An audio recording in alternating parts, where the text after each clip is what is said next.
بسم اللہ الرحمن الرحیم نحمده ونصلی علی رسولہ الکریم اما بعد۔ عزیز طلبہ، ہم اپنے سبق کا آغاز اسم اشارہ سے کرنے جا رہے ہیں۔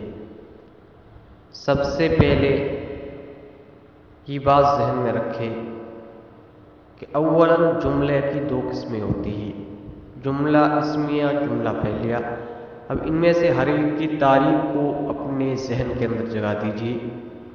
جملہ اسمیہ وہ جملہ ہے، یا یوں کہیے اس جملے کو کہیں گے جس جملے کا پہلا جز اسم ہو۔ جملہ اسمیہ اس جملے کو کہیں گے یا جملہ اسمیہ وہ جملہ ہے جس کا پہلا جز اسم ہو۔ مثال لیجیے، زید کاتب، زید کاتب ہے، زید لکھنے والا ہے۔ تو زید اسم ہے اور جملے کے شروع میں آ رہا ہے، جملے کا پہلا جز ہے، اس لیے اس جملے کو جملہ اسمیہ کہیں گے۔ اور جملے کی دوسری قسم ہے جملہ فعلیہ۔ جملہ فعلیہ اس جملے کو کہیں گے یا جملہ فعلیہ وہ جملہ ہے جس کا پہلا جز فعل ہو۔ جیسے ضرب زید، زید نے مارا۔ ضرب فعل ماضی ہے، شروع جملے میں آ رہا ہے، جملے کا پہلا جز ہے، اور ضرب فعل ہے، اس لیے اس جملے کو جملہ فعلیہ کہیں گے، کیونکہ ضرب فعل ہے اور جملے کے شروع میں آ رہا ہے، پہلا جز واقع ہو رہا ہے، لہٰذا اس جملے کو ہم جملہ فعلیہ کہیں گے۔ اب دیکھیے، ہم اپنی مشق کا آغاز اور اپنے سبق کا آغاز اسم اشارہ سے کرنے جا رہے ہیں تاکہ بات کو سمجھنے میں ہمیں آسانی ہو۔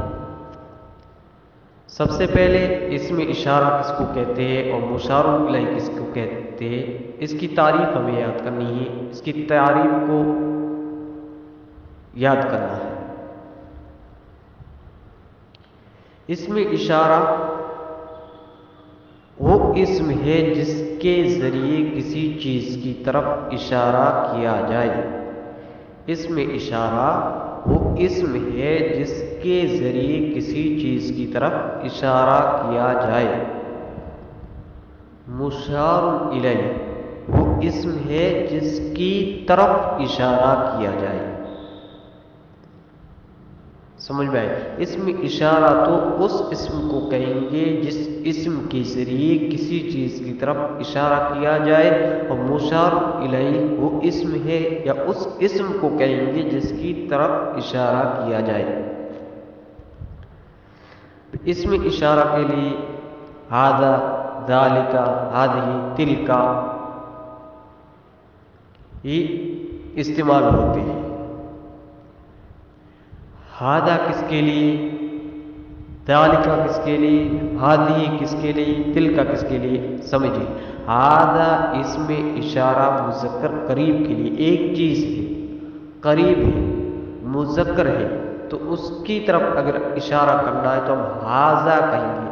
مثال لیجیے، ھذا قلم، یہ قلم پاس میں ہے، اس کی طرف اشارہ کرنا ہے تو ہم قلم سے پہلے لفظ لگائیں گے ھذا قلم، لیکن یہی قلم دور ہے، اس کی طرف اشارہ کرنے کے لیے ہم ھذا کا استعمال نہیں کریں گے، ہم لائیں گے اس کی جگہ ذالک، ذالک قلم، وہ قلم۔ تو ھذا اور ذالک تو سمجھ میں آ گئے کہ ھذا اسم اشارہ مذکر برائے قریب اور ذالک اسم اشارہ مذکر برائے بعید۔ ھذہ مؤنث قریب کے لیے، ایک چیز ہے، پاس میں ہے، اس کی طرف ہمیں اشارہ کرنا ہے، تو اس کی طرف اشارہ کرنے کے لیے ہم لائیں گے ھذہ، ھذہ۔ مثال لیجیے، ھذہ کراسۃ، یہ کاپی ہے، یہ کاپی ہے۔